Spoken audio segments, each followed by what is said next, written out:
Welcome to another video by Waiting for Film. In this video, I attempt to debunk the content-driven film criticism prevalent in our time. Also, I will show how propaganda films work and how artistic products are doomed if they try to reduce humanity to a system of political or religious thought. My case studies would be Salt of the Earth, On the Waterfront, and Noam Chomsky's short comments about them. Guys, if you like this video, please subscribe to my channel and help me with your donations on Patreon. Finding time off work to research, write, record, edit, and produce an essay like this is really hard. Your donations would mean I have more free time to produce the essays that you deserve. For my supporters, I will also hold group discussions about cinema. Through that, you can suggest topics for future videos. I have always been fond of Noam Chomsky in his political activism and his works on linguistics, consciousness, and anything related to cognitive science. However, I sometimes see that he comments about films. I am not sure that I agree entirely with what he says. For example, here he talks about American Sniper that is narrating the story of a mass murderer. He compares its reception to Selma, a film about Martin Luther King Jr. that didn't have enough advertisement and wasn't pushed enough to be viewed by a broad audience. Well, what was the patriotic, pro-family film that so entranced everyday Americans? It's about the most deadly sniper in American history. American Sniper had Bradley Cooper as the star and Clint Eastwood as the director and had a lot of backing and support. And for Chomsky, this film is a part of a propaganda system. I think he's right about this film and this comparison, but he also made another comment that compared Salt of the Earth and On the Waterfront, which piqued my curiosity. On the Waterfront, Marlon Brando, that one became a huge hit. The theme of that was corrupt union bosses. And the brave worker, Marlon Brando, stands up to them and ends up throwing the union boss in the water. Everybody cheers. That was one, incidentally, directed by a guy who's a target of McCarthy because he was considered too far left. The other one was Salt of the Earth, which just disappeared. A far better film and a really moving and evocative and very well done low-budget film on the success of a strike, the workers' struggle and their success and so on. So that one, they're not going to show that in major film houses, so I'm not going to review it in the press, so it quickly disappeared. So here he says that On the Waterfront is a propaganda film and The Salt of the Earth is marvelous. Chomsky's comments were weird for me because I remembered On the Waterfront as a good classic film. You can still see this film on the list of the best films in history like IMDb, AFI, Metacritic. It featured Marlon Brando, one of the best performances in the history of cinema, and Elia Kazan is considered one of the greatest directors of all time.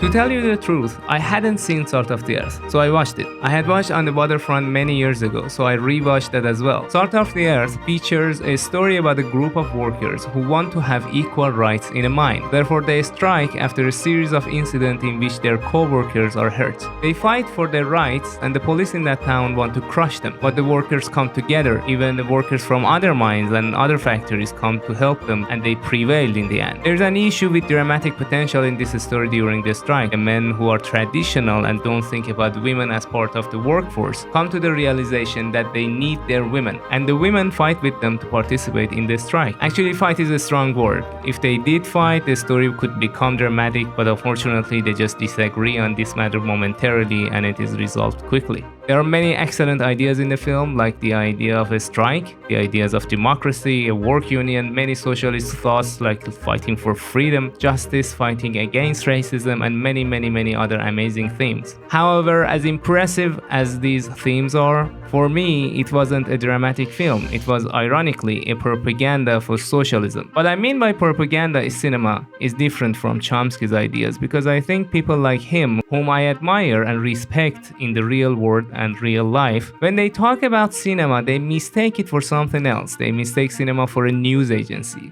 They mistake cinema for a media agency conveying messages directly to the audience, and they don't care for a dramatic experience. On the Waterfront, on the other hand, is about a guy who works with a mob that is controlling a union and suppressing the members of that union for years. It is based on a real organized crime story in New York. With the help of his girlfriend and the local priest, Marlon Brando's character stands up to the mob's boss and testifies against him. After the court, he gets into a fist fight with him and in the end comes out victorious, and the union member find new hope in a new leader. Now, why was Chomsky comparing these two films? Because Chomsky thought On the Waterfront was a part of propaganda against the unions in the United States, and The Salt of the Earth was an anti-propaganda film because it contradicted the wave of films and media products made against union and socialism. However, although Chomsky has an important point, I believe a film can be propaganda even if it is against the other products of that time. Salt of the Earth is propaganda because it directly produces ideas close to a system of political thought called socialism, with little regard for human complexities, emotions, and contradictions inherent to societies. On the other hand, this film, which runs against the propaganda system of the United States, could be seen as propaganda with Chomsky's own definition in the Soviet Union and other countries with communist and socialist governments. Therefore, a film that is made based on a political power system's ideal and not humanity is propaganda, whether it is talking about religion, capitalism, socialism, and whether it is running against the grain or not. In the interview I mentioned about American Sniper, Noam Chomsky discusses that the reviewer praised the film but only focused on the cinematic values. The New Yorker thought it was great.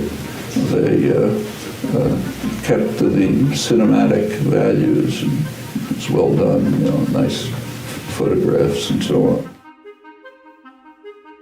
This gives us something to really think about. What are cinematic values? Do those values have something to do with good sounds, imagery, CGI, and different technical aspects of film production? These all lead to a more significant question. How can we judge a work of art? How can we evaluate a film? What if, like what Chomsky says here, a film is excellent in all these areas but is promoting Nazism, or even his example, American Sniper, glorifying a crime against humanity? Can we say this film is good because it has good cinematography, sound design, and so forth? You might have heard about Leni Riefenstahl. She was a German director who was a Nazi and made two significant films, Olympia and The Triumph of the Will. Many formalist critics discuss them as masterpieces. Recently, Christopher Nolan made a film that indirectly justified the atomic bomb production. You may disagree with my interpretation of Oppenheimer, but I will make a video about this later. Moreover, many governments in the world are making films that not only promote their ideals, they also justify violent acts done by that government. However, based on their cinematic values, they are seen as good films. I want to use Chomsky's critical framework, which is used by many people unfamiliar enough with film or art criticism. There are two underlying assumptions in his understanding of films.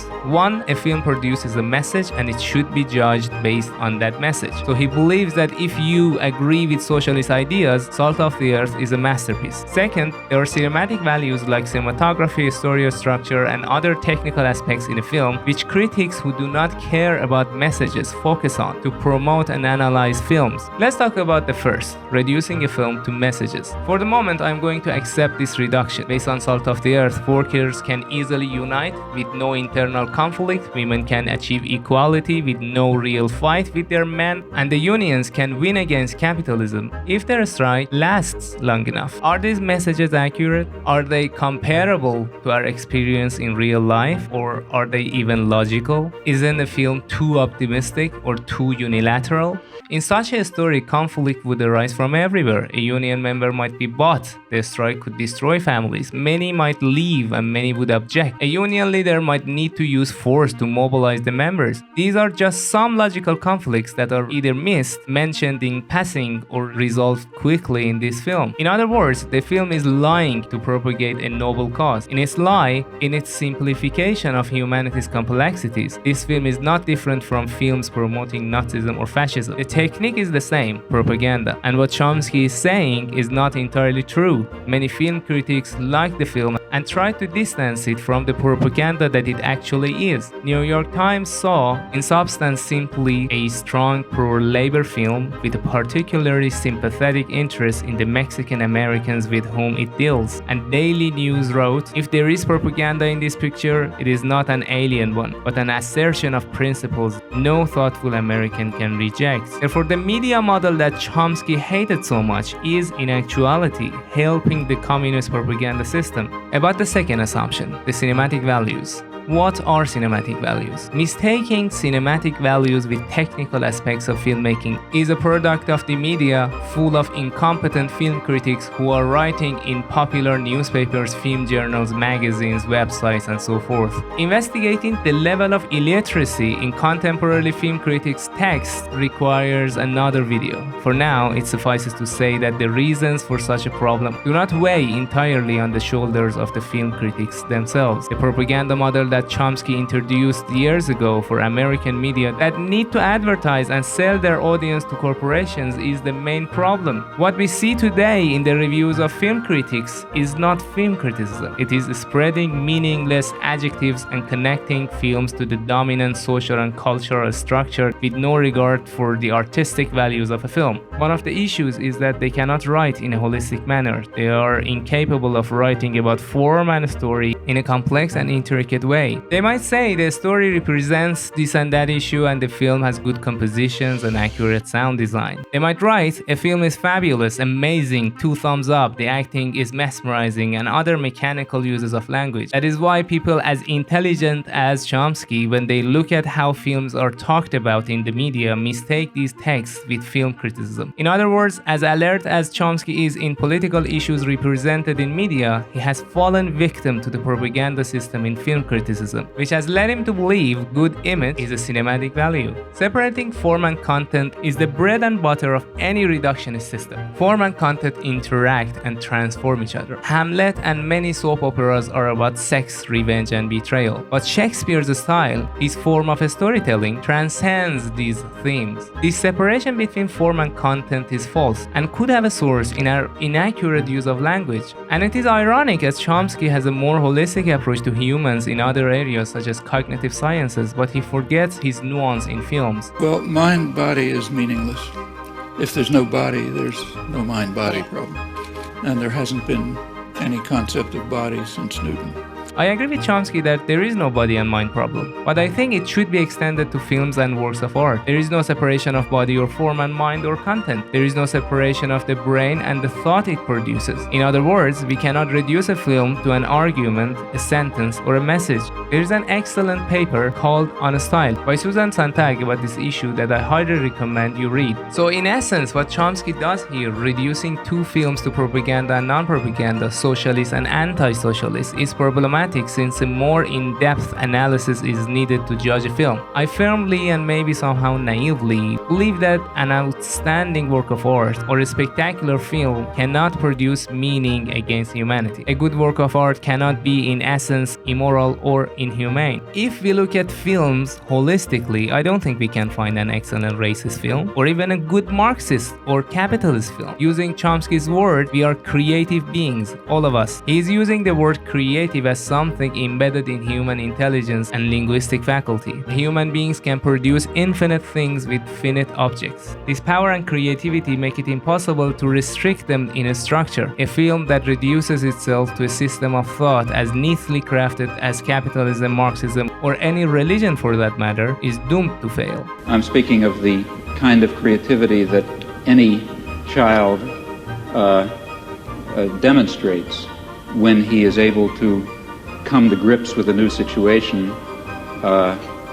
describe it properly, react to it properly, tell us something about it, think about it in a new fashion for him. Human nature directly contradicts the objective of ideology-based films, which is to structure human beings in a system of value external to reality. For example, in a Marxist film, the rich are the greedy and the evil characters, and the poor and the victims are good and innocent like the salt of the earth. But when we compare them to reality, the living experience, the artificiality of the image presented in these works reveal themselves. Poor character may become a criminal criminal or an evil person. Masterpieces like Crime and Punishment, Taxi Driver, and Viridiana wouldn't just ideologically categorize people. These masterpieces show the complexity of a human being at the bottom of the social structure. On the other hand, not all the rich are greedy and evil. In Red Desert, Antonioni depicts how upper-class wealthy factory owners struggle to create meaning in their lives. There is, however, a confusion that must be addressed. Some may say Antonioni was a Marxist. He sees the world through that lens, and the Red Desert is a Marxist critic of capitalism. Or they might say De Sica's Marxist tendencies are evident when in Bicycle Thieves he shows that a perfectly ordinary father becomes a bicycle thief because of the surrounding society. For them, this film attests to the socialist ideas that people are products of their environment. However, this is just a Marxist reading of these films. There's a difference between how critics read a film and what the film is. I've made a video about analyzing films with different lenses and the notion of hyena criticism. If you haven't watched it, the link is in the description. As Chomsky would say, some of what every ideology like Marxism contains are truism. It is perfectly true that society has a strong effect on human beings. Bicycle Thief was made in the post-war Italian society full of misery, unemployment, and hopelessness. It was an era when reality was very thick. Therefore, it is perfectly normal that the films made at that time reflected that reality. It is not to say that these directors did not know Marxism. In some cases, they were Marxists, and the socialist ideas affected their worldview. However, as artists, these directors did not reduce their work to an ideology. They were informed by the concepts prevalent in their era, but did not impose their ideas on their characters and plot lines. Wells and many other great directors in the history of cinema were also Marxists, but not propaganda directors. With this holistic view that I talked about, if you want to go back to the films that we started with, The Salt of the Earth has values in that it was made in the 50s with a realistic setting, acting, and plot. It represents many significant social values and has one dramatic conflict for me, which is the conflict between socialism and feminism, and that socialism cannot exist partially. But the downside is that this conflict is not realized and not resolved dramatically or authentically. The film form doesn't adhere to realism completely because it uses classical cuttings, shot reverse shots, classical narrative devices like bad characters against the good ones. Finally, instead of creating dramatic scenes, it has obvious messages that, as Pauline Kael wrote, the story is not just slanted. The slant is the story. And she asks, don't the miners' wives see that something is wrong somewhere when the famous Mexican actress who plays Esperanza, the symbol of their lives, is so unlike them? This leads us to the main problem of the film. There is no authentic character in the story. Esperanza, the main character of the film, comes close to a complicated character, but she has certain beliefs that are not questioned and dramatically treated in the film. That doesn't happen in real life. We are full of doubts, fears, and hopes. In short, there are not so many aesthetic values in the film, which makes this, in my view, a bad film with a good heart. Another problem with some parts of socialists and Marxists is that they want all or nothing. They mistake their message with reality and tend to be morally superior. They attack Kael after her review,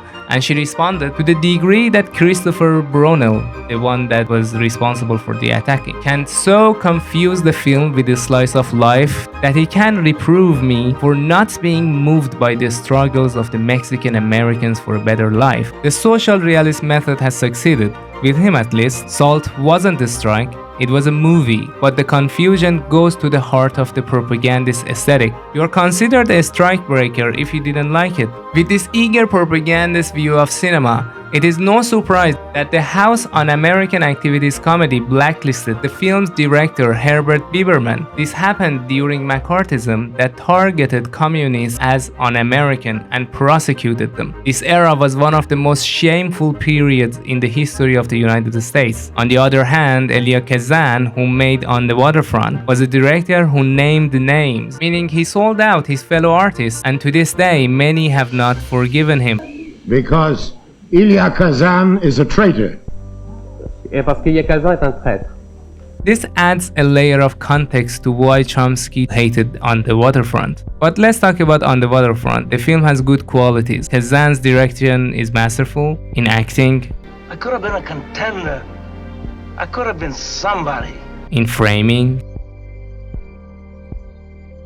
and the symbolism in the film transcends it and adds a layer of meaning to the work, especially the pigeons and the jacket of death, which Marlon Brando's character doesn't wear and survive. The film also designs a character arc for its main character that is believable. Unlike Salt of the Earth, it shows the transformation of someone who has thought himself as a bum, a slave. He rises up and changes himself and his situation and the society around him. Even Wells admitted how good Kazan's direction is. I have to add that he is a very good director. However, Kazan's craft is superficial in many scenes. As KL has written, Elia Kazan is undoubtedly a master of what is generally regarded as good theater. All those movements, contrasts, and arrangements which have been developed to give inferior material the look of drama. Good theater is an elaborate set of techniques for throwing dust in the eyes of the audience. Dust which to many theater-trained minds is pure gold. What she calls pure gold is exactly what is defined as cinematic values in today's film criticism landscape.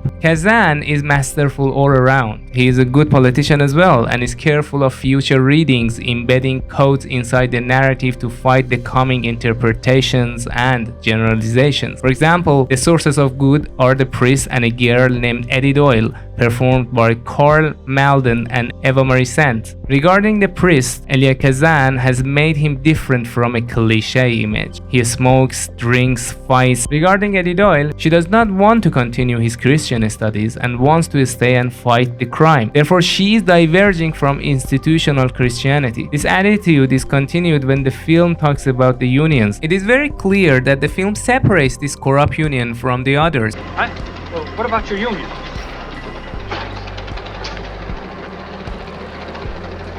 No other union in the country would stand for a thing like that.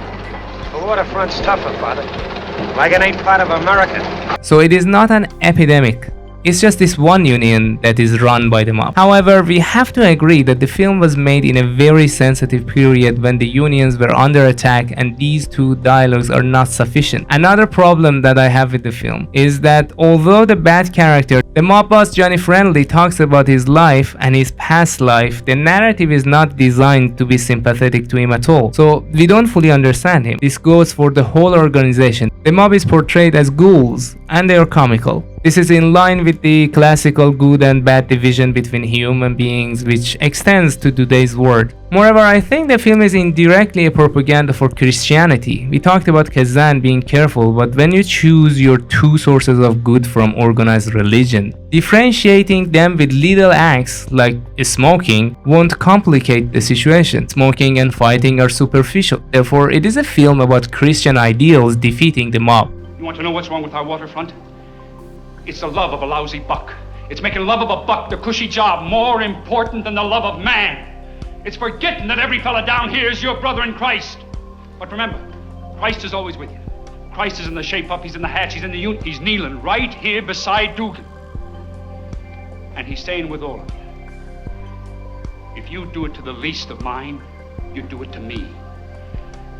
And what they did to Joey and what they did to Dugan, they're doing to you. And you, all of you! Another issue of the film is the overly positive view of the justice system in the film. There are no cops being paid, no judges being bought. But we know from the reality that not all people in the justice system, the FBI and courtrooms in the United States are straight arrows. Therefore, the film doesn't critique a system that has paved the way for this union to become corrupt, creating a gap inside the logic of the narrative. How can the mob perform their organized criminal acts with no help from the police or the justice system? In general, the film has an overly positive view of the power structures running the country. In the end, although I understand where Chomsky comes from, On the Waterfront is a complex, masterfully crafted film with many intertwined positive and negative features carrying propaganda elements in some part. But Salt of the Earth is virtually pure propaganda. None of the films are my favorite because they both impose politics of the time on their story. However, Kazan is more cautious in that regard. Salt of the Earth has nothing for me to go back to. but Kazan's work can teach us a lot about the craft of filmmaking. Moreover, both of these films show an ideal image of what could have been or what should be. For example, The Salt of the Earth shows maybe if we all wholeheartedly join together, we can defy the bad capitalist people. And On the Waterfront shows one person can actually change the system. Ironically, in the real story, he was defeated and fired from the Union. In this regard, they both come from a tradition of American optimism, which is the real propaganda for me.